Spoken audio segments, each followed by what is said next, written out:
ರಾಜ್ಯ ಸರ್ಕಾರ ಏನು BPL ಕಾರ್ಡ್ ರದ್ದು ಮಾಡ್ಬೇಕಂತೇಳಿ ಈಗ ಗೊಂದಲಗಳು ಸಾಕಷ್ಟು ಚರ್ಚೆಯಲ್ಲಿ ನಡೀತಾ ಇದೆ. ಇದು ನಾನು ಈಗಾಗಲೇ ಸರ್ಕಾರಕ್ಕೆ ನಾವು ಹೇಳಕ್ಕೆ ಇಷ್ಟಪಡ್ತೀವಿ.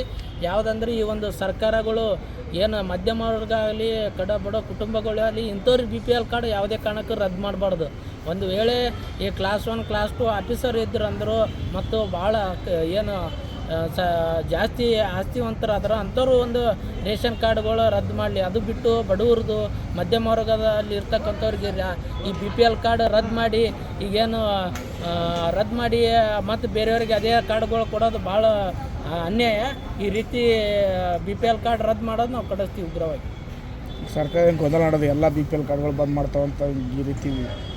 ಈಗ ಸಾಕಷ್ಟು ರಾಜ್ಯದಲ್ಲಿ ಲಕ್ಷಾಂತರ ಇವತ್ತು ಕೋಟ್ಯಾಂತರ ಇವತ್ತು BPL ಕಾರ್ಡ್ ಅದಾವ, ಲಕ್ಷಾಂತರ ಇವತ್ತು BPL ಕಾರ್ಡ್ ಅದಾವ. ಅವು ಅನೇಕ ಭಾಳ ಜನ ಅಂದ್ರೆ ಒಂದು 60-70% ಕಡು ಬಡವ್ರ ಬಳಿ ಈ BPL ಕಾರ್ಡ್ ಅಂಥದ್ದೇ ಇದೆ.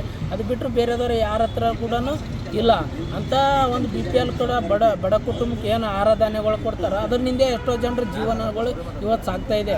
ಅಂಥ BPL ಕಾರ್ಡ್ಗಳು ಇವತ್ತು ಬಂದ್ ಮಾಡ್ರಿ ಇವತ್ತು ಬಡ ಕುಟುಂಬಗಳು ಬೀದಿ ಬೀಳ್ತಾವೆ. ಅದಕ್ಕೆ ಕಾರಣನೇ ರಾಜ್ಯ ಸರ್ಕಾರ ಆಗ್ತದೆ. ಯಾವುದೇ ಕಾರಣಕ್ಕೆ BPL ಕಾರ್ಡ್ ರದ್ದು ಆಗ್ಬಾರ್ದು. ಅದು ಕಂಟಿನ್ಯೂಸ್ ಮಾಡಿ ಯಾರು ಆಸ್ತಿವಂತರು ಅದಾರೋ, ಯಾರು ನೌಕರಸ್ಥರು ಅದಾರೋ ಅಂಥವ್ರು BPL ಕಾರ್ಡ್ ರದ್ದು ಮಾಡಿದ್ರೆ ನಾವು ಸ್ವಾಗತ ಮಾಡ್ತೀವಿ. ಒಂದು ವೇಳೆ ಕಡು ಬಡವರು ಮಧ್ಯಮ ವರ್ಗ ಕುಟುಂಬದವ್ರದ್ದು ಏನಾದರೂ ಅವರು BPL ಕಾರ್ಡ್ ರದ್ದು ಮಾಡ್ರೆ ನಾವು ರಾಜ್ಯದಂತ ಉಗ್ರವಾದ ಹೋರಾಟ ಮಾಡ್ತೀವಿ.